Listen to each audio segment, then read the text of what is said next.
Well, thanks to websites like Family Tree DNA and Ancestry.com, along with TV shows like Who Do You Think You Are, genealogy is pretty popular these days. But is paying big bucks to find out your history really worth it? Consumer advocate Michelle Mortensen finds out in tonight's Try It Before You Buy It, and she tests out Family Tree DNA.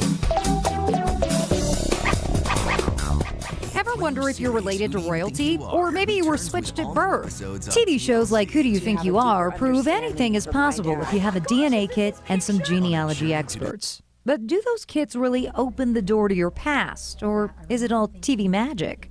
The folks at Family Tree DNA offered me a chance to find out. They sent me a DNA kit to unlock my history. I swabbed my cheeks, sent off the vials, and waited for the results. And I was expecting confirmation of things I already knew. Like my maternal side is from Italy. Here's a picture of my grandfather as a boy in Pietrogalla, Italy, with his parents. My grandma, she's from Italy too.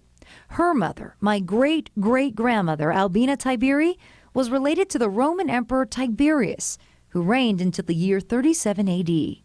On my father's side, there's no royalty, but quite a rich history. This is a picture of my great-great-grandfather, John Peter, and his family. Roy? That's my great-grandfather.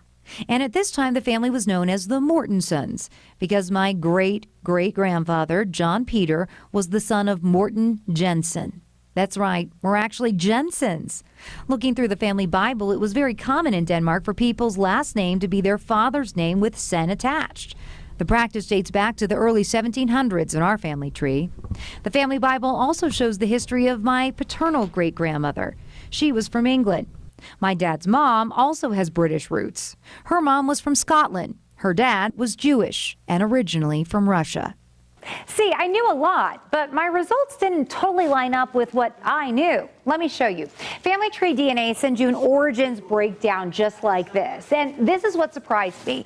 It says that I'm about 12% Italian, not 50%. Remember, my mom's side is 100% Italian, according to our records and history. But get this, it also claims I'm 27% Middle Eastern from Asia Minor, which I've never heard before. But people probably immigrated from there over to Italy. And when you add the two percentages together, it totals 39%, which is almost the 50% that I thought I was. Another surprise? Well, none of my British heritage showed up at all. And my Danish side only came in as 21%. I presumed it would be higher. Now, adding to the confusion, my dad decided to do a DNA test with another company, and his results showed he's 34% British, but only 15% Danish. Could I be more Danish than my dad? When I asked the Family Tree DNA folks, they taught me we are not 50-50 splits of our parents. In my case, I may have gotten more of my dad's Danish DNA than the British. That also means I could have more of my dad's DNA than my mom's, explaining why I'm not 50% Italian as I thought.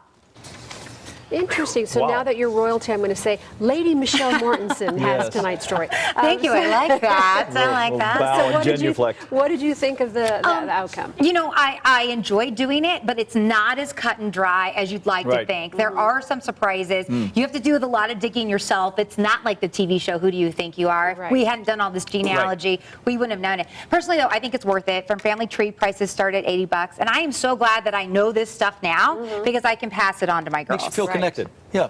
It absolutely does, and I love those pictures, and I can't thank my dad enough for like hunting them all down. That's pretty cool. $80. All right, good stuff. Thanks, Michelle. Thanks, Michelle. Or we could call Michelle the Duchess. I mean, I like that.